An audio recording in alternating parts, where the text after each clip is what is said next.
ರಾಜ್ಯದ ಎಲ್ಲಾ ಮಹಿಳೆಯರಿಗೆ ಒಂದು ಗುಡ್ ನ್ಯೂಸ್, ಒಂದು ಶಾಕಿಂಗ್ ಸುದ್ದಿ ಬಂದಿದೆ. ಗುಡ್ ನ್ಯೂಸ್ ಏನೆಂದ್ರೆ ಗೃಹಲಕ್ಷ್ಮಿ ಯೋಜನೆ ಹಣ ಜಮೆ ಆಗುತ್ತಿದ್ದು, ಶಾಕಿಂಗ್ ಸುದ್ದಿ ಏನೆಂದ್ರೆ ಈ ಫಲಾನುಭವಿಗಳಿಗೆ ಹಣ ಜಮೆ ಆಗೋದಿಲ್ಲವಂತೆ. ಯಾಕೆ, ಏನಾಯ್ತು, ಯಾವ ಜಿಲ್ಲೆಗಳಿಗೆ ಹಣ ಜಮೆ ಆಗ್ತಾ ಇದೆ, ಎಲ್ಲ ಮಾಹಿತಿ ನೋಡೋಣ. ಮತ್ತೊಂದಡಿಯಲ್ಲಿ ಶಿಕ್ಷಣ ಸಚಿವ ಮಧು ಬಂಗಾರಪ್ಪ ಅವರು ಜನರನ್ನ ಕಚೇರಿಗೆ ಅಲೆದಾಡಿಸಬೇಡಿ ಎಂದು ಸಭೆಯಲ್ಲಿ ಹೇಳಿಕೆ ಕೊಟ್ಟಿದ್ದು, ಗೃಹಲಕ್ಷ್ಮಿಯರಿಗೆ ಒಂದು ಗುಡ್ ನ್ಯೂಸ್ ಕೂಡ ಕೊಟ್ಟಿದ್ದಾರೆ. ವಿಡಿಯೋ ಬಹಳ ಮುಖ್ಯವಾಗಲಿದೆ ಸ್ನೇಹಿತರೆ. ಮತ್ತೊಂದಡಿಯಲ್ಲಿ ಡಿಕೆ ಶಿವಕುಮಾರ್ ಅವರ ವಿರುದ್ಧ ನಿಖಿಲ್ ಕುಮಾರಸ್ವಾಮಿ ಅವರು ಟ್ವೀಟ್ ಮಾಡಿರೋ ಬಗ್ಗೆ ಡಿಕೆ ಶಿವಕುಮಾರ್ ಅವರು ತಿರುಗೇಟು ಕೊಟ್ಟಿದ್ದಾರೆ. ಆ ಹುಡುಗನ ಸ್ಟೇಟಸ್ ನನಗೆ ಗೊತ್ತಿಲ್ಲ, ಹಾಗಾಗಿ ಅವನ ಬಗ್ಗೆ ಮಾತನಾಡೋದಿಲ್ಲ ಎಂದಿದ್ದಾರೆ. ಇದೇ ಒಂದು ವಿಚಾರಕ್ಕೆ ಜೆಡಿಎಸ್ ಮತ್ತೆ ಟ್ವೀಟ್ ಮಾಡಿ ಡಿಕೆ ಶಿವಕುಮಾರ್ ಅವರ ವಿರುದ್ಧ ವಾಗ್ದಾಳಿ ಮಾಡಿದೆ. ಅಧಿಕಾರದ ಸೊಕ್ಕು ಮತ್ತು ದುರಹಂಕಾರದ ಮಾತುಗಳು ನಿಮ್ಮ ಸ್ಥಾನಕ್ಕೆ ಕಿಂಚಿತ್ತು ಗೌರವ ತರೋದಿಲ್ಲ ಎಂದು ಮತ್ತೊಂದು ಟ್ವೀಟ್ ಮಾಡಲಾಗಿದೆ. ಏನಿದು ಮಾಹಿತಿ ನೋಡೋಣ.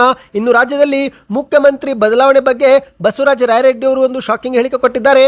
ಮಲ್ಲಿಕಾರ್ಜುನ್ ಖರ್ಗೆ ಅವರು ಸಿಎಂ ಆಗೋದಿಲ್ಲವಂತೆ, ಯಾಕೆ ಎಂಬುದನ್ನ ಬಸವರಾಜ ರಾಯರೆಡ್ಡಿ ಅವರು ಸ್ಪಷ್ಟಪಡಿಸಿದ್ದಾರೆ. ಆ ಬಗ್ಗೆಯೂ ಕೂಡ ನೋಡೋಣ. ಇನ್ನು ದೇಶದ ರೈತರಿಗೆ ಮತ್ತೊಂದು ಶಾಕಿಂಗ್ ಸುದ್ದಿ. ಪೆಟ್ರೋಲ್, ಡೀಸೆಲ್, ಗ್ಯಾಸ್ ಬೆಲೆ ಏರಿಕೆ ಬಂದಲೇ ರಸಗೊಬ್ಬರದ ಬೆಲೆಯೂ ಕೂಡ ಭಾರಿ ಏರಿಕೆ ಆಗಿದೆ.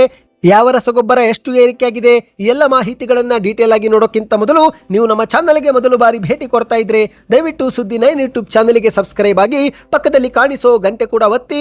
ಇದರಿಂದ ರಾಜ್ಯದ ಮಾಹಿತಿಗಳು ನಿಮಗೆ ಸಿಗುತ್ತವೆ. ವಿಡಿಯೋಗೆ ಲೈಕ್ ಮಾಡಿ ಮತ್ತು ವಿಡಿಯೋ ಪೂರ್ತಿಯಾಗಿ ನೋಡಿ. ಬನ್ನಿ ಸ್ನೇಹಿತರೆ, ಎಲ್ಲ ಸುದ್ದಿಗಳನ್ನು ಡೀಟೇಲ್ ಆಗಿ ನೋಡೋಣ.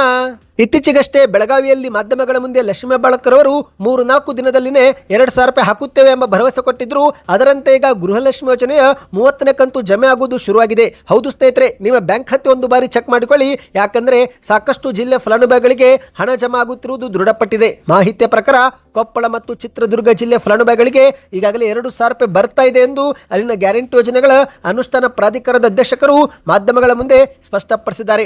ಅಂದ ಹಾಗೆ ಸ್ನೇಹಿತರೆ, ಗೃಹಲಕ್ಷ್ಮಿ ಯೋಜನೆ ಕುರಿತಂತೆ ಮತ್ತೊಂದು ಶಾಕಿಂಗ್ ಮಾಹಿತಿ ಬಂದಿದೆ. ಈ ಜಿಲ್ಲೆಗಳಲ್ಲಿ 12,719 ಮಹಿಳೆಯರ ಹೆಸರನ್ನು ಗೃಹಲಕ್ಷ್ಮಿ ಯೋಜನೆಯಿಂದಲೇ ಹೊರಗಿಡಲಾಗಿದೆ ಅಂತೆ. ಹೌದು, ಪಂಚ ಗ್ಯಾರಂಟಿಗಳಲ್ಲಿ ಒಂದಾಗಿರುವ ಗೃಹಲಕ್ಷ್ಮಿ ಯೋಜನೆಗಳ ಫಲಾನುಭವಿಗಳ ಪಟ್ಟಿಯಿಂದ ಕಳೆದ 2.5 ವರ್ಷದಲ್ಲಿ ರಾಮನಗರ ಜಿಲ್ಲೆ ಒಂದರಲ್ಲೇ 12,719 ಮಹಿಳೆಯರ ಹೆಸರನ್ನ ಕೈ ಬಿಡಲಾಗಿದೆ ಎಂದು ಮಾಧ್ಯಮಗಳಲ್ಲಿ ವರದಿಯಾಗಿದೆ. ಹೌದು, ಮಹಿಳೆಯರಿಗೆ ಪ್ರತಿ ತಿಂಗಳು 2,000 ರೂಪಾಯಿ ಸರ್ಕಾರ ಕೊಡ್ತಾ ಇದೆ.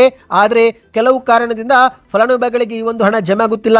ಇದೀಗ ಸರ್ಕಾರವು ಕೂಡ ಪ್ರತಿ ಬಾರಿ ಫಲಾನುಭವಿಗಳ ಪಟ್ಟಿಯನ್ನ ಪರಿಷ್ಕರಿಸುತ್ತಲೇ ಬಂದಿದೆ. ಹೌದು ಸ್ನೇಹಿತರೆ, ಯೋಜನೆ ಹೊಣೆ ಹೊತ್ತಿರುವಂತಹ ಮಹಿಳಾ ಮತ್ತು ಮಕ್ಕಳ ಕಲ್ಯಾಣ ಇಲಾಖೆಯು ಅರ್ಹರಿಗೆ ಮಾತ್ರ ಯೋಜನೆ ಸಿಗಬೇಕು ಎಂಬ ಕಾರಣಕ್ಕೆ ಆಗಾಗ ಗೃಹಲಕ್ಷ್ಮಿಯರ ಪಟ್ಟಿಯನ್ನ ಪರಿಷ್ಕರಿಸುತ್ತಾ ಬಂದಿದ್ದು, ಇದೇ ಒಂದು ಕಾರಣಕ್ಕೆ ಹಲವರಿಗೆ ಯೋಜನೆಯಿಂದ ಹೊರಗುಳಿಯುವಂತಾಗಿದೆ. ಮಾಹಿತಿಯ ಪ್ರಕಾರ ಸ್ನೇಹಿತರೆ, ಈ 3 ಕಾರಣಗಳಿಂದ ಹಣ ಜಮಾವಾಗದೇ ಇರಬಹುದು. ಮೊದಲನೇದು, ಗೃಹಲಕ್ಷ್ಮಿಗೆ ಅರ್ಹರಾಗಿದ್ರು ತಮ್ಮ ಬ್ಯಾಂಕ್ ಖಾತೆಗೆ ಆಧಾರ್ ಕಾರ್ಡ್ ಲಿಂಕ್ ಮಾಡಿಕೊಂಡಿಲ್ಲವೆಂದರೆ ಆ ಸಮಯದಲ್ಲಿ ಹಣ ಜಮಾವಾಗೋದಿಲ್ಲ. ಇನ್ನು ಎರಡನೇದು, ಐಟಿ ಮತ್ತು GST ಪಾವತಿ ಮಾಡುತ್ತಿದ್ದವರ ಕುಟುಂಬಕ್ಕೂ ಕೂಡ ಹಣ ಜಮಾವಾಗೋದಿಲ್ಲ. ಇನ್ನು ಮೂರನೇದಾಗಿ ಸ್ನೇಹಿತರೆ, ಫಲಾನುಭವಿ ಮೃತಪಟ್ಟಿದ್ರೆ ಆ ಸಮಯದಲ್ಲಿ ಹಣ ಜಮಾ ಆಗೋದಿಲ್ಲ. ಈ 3 ಕಾರಣಕ್ಕೆ ಹಣ ಜಮಾವಾಗದಿರಬಹುದು. ಹಾಗಾಗಿ ಒಂದೊಮ್ಮೆ ನಿಮಗೆ ಹಣ ಜಮೆ ಆಗುತ್ತಿಲ್ಲವೆಂದ್ರೆ ಯಾಕೆ ಜಮೆ ಆಗುತ್ತಿಲ್ಲ ಎಂಬುದನ್ನು ನೀವು ನಿಮ್ಮ ಅರ್ಜಿಯ ಸ್ಟೇಟಸ್ ಮೂಲಕ ಚೆಕ್ ಮಾಡಿಕೊಳ್ಳಬಹುದು. ಇನ್ನು ಮತ್ತೊಂದೆಡೆಯಲ್ಲಿ ಸ್ನೇಹಿತರೆ, ಜನರನ್ನ ಕಚೇರಿಗೆ ಅಲೆದಾಡಿಸಬೇಡಿ ಎಂದು ಶಿಕ್ಷಣ ಸಚಿವ ಮಧು ಬಂಗಾರಪ್ಪ ಅವರು ಅಧಿಕಾರಿಗಳಿಗೆ ಸೂಚನೆ ಕೊಟ್ಟಿದ್ದಾರೆ. ಸರ್ಕಾರದ ಯೋಜನೆಗಳು ಮತ್ತು ಸೌಲಭ್ಯಗಳಿಗೆ ಜನರು ಕಚೇರಿಗೆ ಅಲೆದಾಡುವುದನ್ನು ತಪ್ಪಿಸಬೇಕೆಂದೇ ಜನಸ್ಪಂದನ ಕಾರ್ಯಕ್ರಮ ಜಾರಿಗೆ ಮಾಡಿದ್ದೇವೆ. ಹಾಗಾಗಿ ಅಧಿಕಾರಿಗಳು ಜನರ ಸಮಸ್ಯೆಗಳಿಗೆ ಸ್ಪಂದಿಸಿ ಪರಿಹಾರ ಒದಗಿಸಬೇಕು ಎಂದು ಶಿಕ್ಷಣ ಸಚಿವ ಮಧು ಬಂಗಾರಪ್ಪ ಅವರು ಜನಸ್ಪಂದನ ಸಭೆಯಲ್ಲಿ ಸೂಚನೆ ಕೊಟ್ಟಿದ್ದಾರೆ. ಇನ್ನು ಇದೇ ಒಂದು ಸಭೆಯಲ್ಲಿ ಮಹಿಳೆಯೊಬ್ಬರು ಎದ್ದು ನಿಂತು ಗೃಹಲಕ್ಷ್ಮಿ ಯೋಜನೆ ಹಣ ಬರುತ್ತಿಲ್ಲ ಎಂದು ಆರೋಪ ಮಾಡಿದ್ದಾರೆ. ಹೌದು, ಆರಂಭದಲ್ಲಿ 3 ತಿಂಗಳ ಗೃಹಲಕ್ಷ್ಮಿ ಯೋಜನೆ ಹಣ ಬಂದಿದ್ದು ಬಿಟ್ಟರೆ ಮತ್ತೆ ನಮಗೆ ಹಣವೇ ಬಂದಿಲ್ಲ ಎಂದು ಎಡಗೊಪ್ಪ ಗ್ರಾಮದ ಮಹಿಳೆ ಚೆನ್ನಮ್ಮ ಎನ್ನುವರು ಮನವಿ ಮಾಡಿದ್ದು, ಆಗ ಸ್ಥಳದಲ್ಲಿನೇ ಶಿಕ್ಷಣ ಸಚಿವ ಮಧು ಬಂಗಾರಪ್ಪ ಅವರು ಗ್ಯಾರಂಟಿ ಯೋಜನೆ ಅಧಿಕಾರಿಗಳಾಗಿರುವ ಮತ್ತು CDPO ಹಾಗೂ ಗ್ರಾಮ ಪಂಚಾಯತಿ PDO ಅವರನ್ನು ತರಾಟೆಗೆ ತೆಗೆದುಕೊಂಡು ಕೂಡಲೇ ಮಹಿಳೆಗೆ ಗೃಹಲಕ್ಷ್ಮಿ ಸೌಲಭ್ಯ ದೊರಕಬೇಕು ಎಂದು ಕಟ್ಟುನಿಟ್ಟಿನ ಸೂಚನೆ ಕೊಟ್ಟಿದ್ದಾರೆ. ಅಂದ ಹಾಗೆ ಸ್ನೇಹಿತರೆ, ನಿಮ್ಮ ಬ್ಯಾಂಕ್ ಖಾತೆಗೆ ಗೃಹಲಕ್ಷ್ಮಿ ಯೋಜನೆ ಹಣ ಜಮೆ ಆಗುತ್ತಿಲ್ಲವೆಂದರೆ ಒಂದು ಬಾರಿ ಅರ್ಜಿಯ ಸ್ಟೇಟಸ್ ಅನ್ನು ನೀವು ಚೆಕ್ ಮಾಡಿಕೊಳ್ಳಿ. ಯಾವ ರೀತಿ ಚೆಕ್ ಮಾಡಿಕೊಳ್ಳಬೇಕು ಎಂಬ ವಿಡಿಯೋ ಬೇಕಂದ್ರೆ ಕಮೆಂಟ್ ನಲ್ಲಿ ಗೃಹಲಕ್ಷ್ಮಿ ಸ್ಟೇಟಸ್ ಎಂದು ಕಮೆಂಟ್ ಮಾಡಿ. ಬನ್ನಿ ಮತ್ತೊಂದು ಮಾಹಿತಿಗೂ ಹೋಗೋಣ. ಇದೀಗ ನಿಖಿಲ್ ಕುಮಾರಸ್ವಾಮಿ ಅವರು ಮಾಡಿರುವ ಟ್ವೀಟ್ ಬಗ್ಗೆ ಡಿಕೆ ಶಿವಕುಮಾರ್ ಅವರು ವ್ಯಂಗ್ಯವಾಡಿದ್ದಾರೆ. ಆ ಹುಡುಗನಿಗೆ ಉತ್ತರ ಕೊಡಲು ನನಗೆ ಇಷ್ಟವಿಲ್ಲ. ಯಾರಾದರೂ ಸ್ಥಳೀಯ ನಾಯಕರು ಅವರಿಗೆ ಉತ್ತರ ಕೊಡ್ತಾರೆ, ಅಷ್ಟಕ್ಕೂ ಅವರ ಸ್ಟೇಟಸ್ ನನಗೆ ಗೊತ್ತಿಲ್ಲ. ಪಕ್ಷದ ಅಧ್ಯಕ್ಷರಾಗಿದ್ದರೆ ಉತ್ತರ ಕೊಡಬಹುದಾಗಿತ್ತು ಎಂದು ಡಿಕೆ ಶಿವಕುಮಾರ್ ಅವರು ನಿಖಿಲ್ ಕುಮಾರಸ್ವಾಮಿ ಅವರ ವಿರುದ್ಧ ವ್ಯಂಗ್ಯವಾಡಿದ್ದಾರೆ. ಹೌದು ಸ್ನೇಹಿತರೆ, ಸುದ್ದಿಗಾರರ ಮುಂದೆ ಮಾತನಾಡಿದಂತ ಡಿಕೆ ಶಿವಕುಮಾರ್ ಅವರು, ಮಾಧ್ಯಮದವರು 136 ಜನ ಶಾಸಕರಿದ್ರು, ನೀವು ಏನು ಮಾಡಿದ್ದೀರಿ ಎಂದು ನಿಖಿಲ್ ಕುಮಾರಸ್ವಾಮಿ ಅವರು ಟೀಕೆ ಮಾಡಿದ್ದಾರೆ ಎಂದು ಕೇಳಿದಾಗ ಅದಕ್ಕೆ ಡಿಕೆ ಶಿವಕುಮಾರ್ ಅವರು ಆ ಹುಡುಗನಿಗೆ ಉತ್ತರ ಕೊಡಲು ನನಗೆ ಇಷ್ಟವಿಲ್ಲ ಎಂದು ವ್ಯಂಗ್ಯವಾಡಿದ್ದಾರೆ. ಈ ಒಂದು ಹಿಂದೆ ನರೇಂದ್ರ ಮೋದಿ ಗೆದ್ರೆ ದೇಶ ಬಿಡುತ್ತೇನೆ ಎಂದು ಮಾಜಿ ಪ್ರಧಾನಿ HD ದೇವೇಗೌಡ ಅವರು ಹೇಳಿದ್ರು. ಆಗ ಅದಕ್ಕೆ ನರೇಂದ್ರ ಮೋದಿ ಅವರು, ದೇಶ ಬಿಡುವುದು ಬೇಡ, ನಮ್ಮ ಮನೆಯಲ್ಲಿನೇ ಜಾಗ ಕೊಡ್ತೀನಿ ಎಂದು ಕರೆದಿದ್ರು. ಹೀಗಾಗಿ ಅವರ ಮಾತನ್ನೆಲ್ಲ ನಾವು ಗಂಭೀರವಾಗಿ ತೆಗೆದುಕೊಳ್ಳಲು ಆಗೋದಿಲ್ಲ. ಸಮಯಕ್ಕೆ ತಕ್ಕಂತೆ ಅವರು ಬದಲಾಗ್ತಾರೆ. ಹಾಗಾಗಿ ಅವರಿಗೆ ನಾನು ಉತ್ತರ ಕೊಡೋದಿಲ್ಲ ಎಂದು ಡಿ.ಕೆ. ಶಿವಕುಮಾರ್ ಅವರು ವ್ಯಂಗ್ಯವಾಡಿದ್ದಾರೆ. ಇನ್ನು ಇದೊಂದು ಕಡೆ ಆದರೆ ಮತ್ತೊಂದೆಡೆಯಲ್ಲಿ ಡಿ.ಕೆ. ಶಿವಕುಮಾರ್ ಅವರ ಈ ಒಂದು ಸ್ಟೇಟಸ್ ವಿಚಾರ ಕುರಿತಂತೆ ನಿಖಿಲ್ ಕುಮಾರಸ್ವಾಮಿ ಅವರು ಕೂಡ ಈಗ ಕಿಡಿಕರಿದ್ದು ಮಾಧ್ಯಮಗಳ ಮುಂದೆ ತಿರುಗೇಟು ಕೊಟ್ಟಿದ್ದಾರೆ. ಹೌದು, ಸುದ್ದಿಗಾರರ ಮುಂದೆ ಮಾತನಾಡಿದಂಥ ನಿಖಿಲ್ ಕುಮಾರಸ್ವಾಮಿ ಅವರು ದುಡ್ಡಿನ ಮದ ತಲೆಗೇರಿ ಹೆಚ್ಚು ಮಾತನಾಡದೆ ತಲೆ ಬಗ್ಗಿಸಿ ಜನರಿಗೆ ಗೌರವದಿಂದ ದುಡಿಯುವ ಕೆಲಸ ಮಾಡಲಿ ಎಂದು ಡಿ.ಕೆ. ಶಿವಕುಮಾರ್ ಅವರಿಗೆ ನಿಖಿಲ್ ಕುಮಾರಸ್ವಾಮಿ ಅವರು ತಿರುಗೇಟು ಕೊಟ್ಟಿದ್ದಾರೆ. ಅಷ್ಟು ಮಾತ್ರವಲ್ಲ, ಒಂದು ಅರಿವು ಇರಲಿ, ಡಿಸಿಎಂ ಆಗಿರುವ ಸ್ಟೇಟಸ್ ನಾಡಿನ ಜನರ ಭಿಕ್ಷೆ, ಅದನ್ನು ಕಣ್ಣಿಗೆ ಒತ್ತಿಕೊಂಡು ದುರಹಂಕಾರ ಪಡೆದೆ ಅಧಿಕಾರ ಮಾಡಲಿ ಎಂದು ಕೂಡ ಸಲಹೆ ಕೊಟ್ಟಿದ್ದಾರೆ. ಅಂದಹಾಗೆ ಸ್ನೇಹಿತರೆ, ಈಗ ನೀವು ಸ್ಕ್ರೀನ್ ಮೇಲೆ ಒಂದು ಟ್ವೀಟ್ ನೋಡ್ತಿರಬಹುದು. ಇದು ಜೆಡಿಎಸ್ ಪಕ್ಷ ಮಾಡಿದ ಟ್ವೀಟ್ ಆಗಿದೆ. ರಾಷ್ಟ್ರೀಯ ಪಕ್ಷ ಕಾಂಗ್ರೆಸ್ ಪ್ರಸ್ತುತ ಪರಿಸ್ಥಿತಿ ದೇಶದಲ್ಲಿ ಏನಾಗಿದೆ ಎಂಬುದನ್ನು ಮೊದಲು ಆತ್ಮಾವಲೋಕನ ಮಾಡಿಕೊಳ್ಳಿ. ಡಿ.ಕೆ. ಶಿವಕುಮಾರ್ ಅವರೇ, ಬೇರೆ ಪಕ್ಷಗಳ ಬಗ್ಗೆ ಲಘುವಾಗಿ ಮಾತನಾಡುವ ಮುನ್ನ ದೇಶಾದ್ಯಂತ ಹರಿದು ಹಂಚಿ ಹೋಗುತ್ತಿರುವ ನಿಮ್ಮದೇ ಪಕ್ಷದ ದಯನೀಯ ಸ್ಥಿತಿಯ ಬಗ್ಗೆ ಒಮ್ಮೆ ಚಿಂತಿಸುವುದು ಒಳ್ಳೆಯದು. ಅಧಿಕಾರದ ಸೊಕ್ಕು ಮತ್ತು ದುರಹಂಕಾರದ ಮಾತುಗಳು ನಿಮ್ಮ ಸ್ಥಾನಕ್ಕೆ ಕಿಂಚಿತ್ತು ಗೌರವ ತರೋದಿಲ್ಲ. ನಾಡಿನ ಜನತೆ ಎಲ್ಲವನ್ನೂ ಕೂಡ ಗಮನಿಸುತ್ತಿದ್ದಾರೆ. ಕಾಲವೇ ನಿಮಗೆ ತಕ್ಕ ಪಾಠ ಕಲಿಸಲಿದೆ. ಸೊನ್ನೆಯು ಕೀಳಲ್ಲ, ನೆನಪಿರಲಿ, ಸೊನ್ನೆಯಿಂದಲೇ ಸರ್ವವು ಆರಂಭ ಎನ್ನುವುದನ್ನು ಮರೆಯಬೇಡಿ.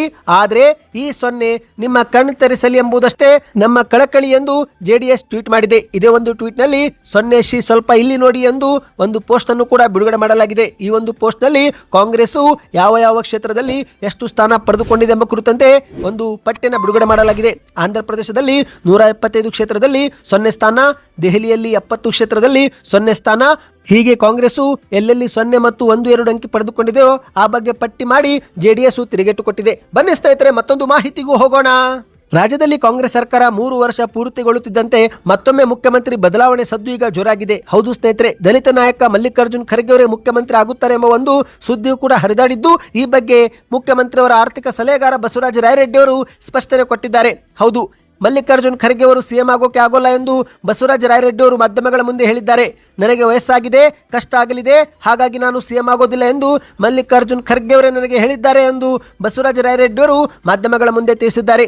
ಹೀಗಾಗಿ ಸಿದ್ದರಾಮಯ್ಯನವರೇ ಮುಂದಿನ 2 ವರ್ಷವೂ ಕೂಡ ಮುಖ್ಯಮಂತ್ರಿ ಆಗಿರ್ತಾರೆ ಎಂದು ಸಿಎಂ ಅವರ ಆರ್ಥಿಕ ಸಲಹೆಗಾರ ಬಸವರಾಜ ರಾಯರೆಡ್ಡಿ ಅವರು ವಿಧಾನಸೌಧದಲ್ಲಿ ಮಾಧ್ಯಮಗಳ ಮುಂದೆ ಹಲವು ಪ್ರಶ್ನೆಗೆ ಉತ್ತರ ಕೊಟ್ಟಿದ್ದಾರೆ. ಹೌದು, ಮಾಧ್ಯಮಗಳ ಮುಂದೆ ಮಾತನಾಡಿದಂತ ಬಸವರಾಜ ರಾಯರೆಡ್ಡಿ ಅವರು, ಇಂದು ಸಚಿವರು ವಿಧಾನಸೌಧಕ್ಕೆ ಬರುವುದೇ ಕಡಿಮೆ ಆಗಿದೆ, ನೀರು ಹರಿಯುತ್ತಿರಬೇಕು, ನಿಂತರೆ ಕೆಟ್ಟು ಹೋಗುತ್ತೆ, ಹೀಗಾಗಿ ಸಂಪುಟ ಪುನರಚನೆ ಆಗಲೇಬೇಕು, ಯಾವಾಗ ಆಗುತ್ತೋ ನನಗೆ ಗೊತ್ತಿಲ್ಲ ಎಂದು ಹೇಳಿಕೆ ಕೊಟ್ಟಿದ್ದಾರೆ. ಇದೇ ವೇಳೆ ಮತ್ತೆ ಮುಂದುವರೆದು ಮಾತನಾಡಿ, ನನ್ನ ಪ್ರಕಾರ ಇನ್ನೂ 2 ವರ್ಷ ಸಿದ್ದರಾಮಯ್ಯನವರೇ ಸಿಎಂ ಆಗಿರ್ತಾರೆ. ಯಾಕಂದ್ರೆ ಮಲ್ಲಿಕಾರ್ಜುನ್ ಖರ್ಗೆ ಅವರನ್ನ ಭೇಟಿ ಮಾಡಿ ಕರ್ನಾಟಕದ ರಾಜಕೀಯ ಪರಿಸ್ಥಿತಿ ಬಗ್ಗೆ ಚರ್ಚೆ ಮಾಡಿದ್ದೆ.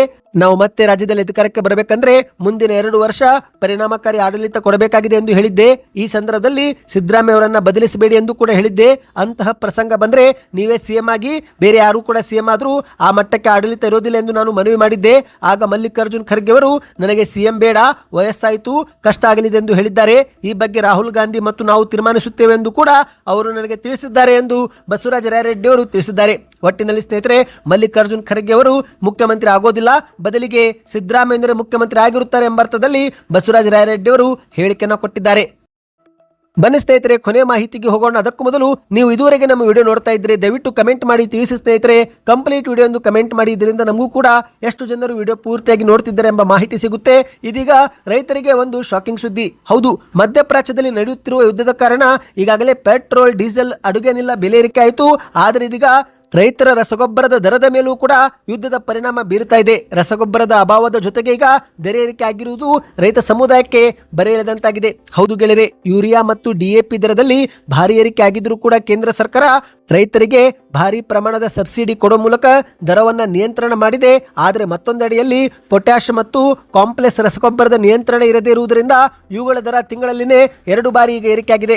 ಹೌದು, ಕಾಂಪ್ಲೆಕ್ಸ್ ಮತ್ತು ಪೊಟ್ಯಾಷ್ ಎಂಬ ರಸಗೊಬ್ಬರ ಮೇ ತಿಂಗಳ ಆರಂಭದಲ್ಲಿ 50 ಕೆಜಿ ಚೀಲ 1400 ರೂಪಾಯಿ ಇದ್ದಿದ್ದು ಈಗಾಗಲೇ 1700 ರೂಪಾಯಿ ಆಗಿದೆ ಸ್ನೇಹಿತರೆ. ಅಂದ್ರೆ ಪ್ರತಿ ಚೀಲಕ್ಕೆ 300 ರೂಪಾಯಿ ಏರಿಕೆ ಆಗಿದೆ. ಇದೀಗ ಹೊಸ ದಾಸ್ತಾನು 2200ಕ್ಕೆ ಹೆಚ್ಚಳವಾಗಿದೆ. ಅಂದ್ರೆ ಸ್ನೇಹಿತರೆ, ಮುಂದಿನ ದಿನಗಳಲ್ಲಿ ಇನ್ನೂ ಹೆಚ್ಚಳವಾಗುವ ಸಾಧ್ಯತೆ ಇದೆ. 1400 ರೂಪಾಯಿಗೆ ಸಿಗುತ್ತಿದ್ದಂತ 50 ಕೆಜಿ ರಸಗೊಬ್ಬರ ಚೀಲ ಈಗ ಆಸುಪಾಸು 2300 ರೂಪಾಯಿ ಕೊಡಬೇಕಾಗಿದೆ. ಅಂದ್ರೆ ಸ್ನೇಹಿತರೆ 1000 ರೂಪಾಯಿ ಏರಿಕೆ ಆಗುವ ಸಾಧ್ಯತೆ ಇದೆ ಎಂದು ಹೇಳಲಾಗ್ತಾ ಇದೆ. ಒಟ್ಟಿನಲ್ಲಿ ಮಧ್ಯಪ್ರಾಚ್ಯದಲ್ಲಿ ನಡೆಯುತ್ತಿರುವ ಯುದ್ಧವೇ ಇದಕ್ಕೆಲ್ಲ ಕಾರಣ ಎಂದು ರಸಗೊಬ್ಬರ ತಯಾರಿಕಾ ಕಂಪನಿಗಳು ಮಾಧ್ಯಮಗಳ ಮುಂದೆ ಸ್ಪಷ್ಟನೆ ಕೊಟ್ಟಿದ್ದಾರೆ. ನೀವು ಕೂಡ ರೈತರಾಗಿದ್ದು ರಸಗೊಬ್ಬರದ ಅಭಾವದ ಸಮಸ್ಯೆ ಅಥವಾ ರಸಗೊಬ್ಬರದ ಬೆಲೆ ಏರಿಕೆ ನೀವು ಏನಾದರೂ ಅನುಭವಿಸುತ್ತಿದ್ರೆ ನಿಮ್ಮ ಅನಿಸಿಕೆಗಳನ್ನ ಕಮೆಂಟ್ ಮಾಡೋ ಮೂಲಕ ತಿಳಿಸಿ. ವಿಡಿಯೋ ಹೇಗೆ ಅನಿಸ್ತು ಕಮೆಂಟ್ ಮಾಡಿ.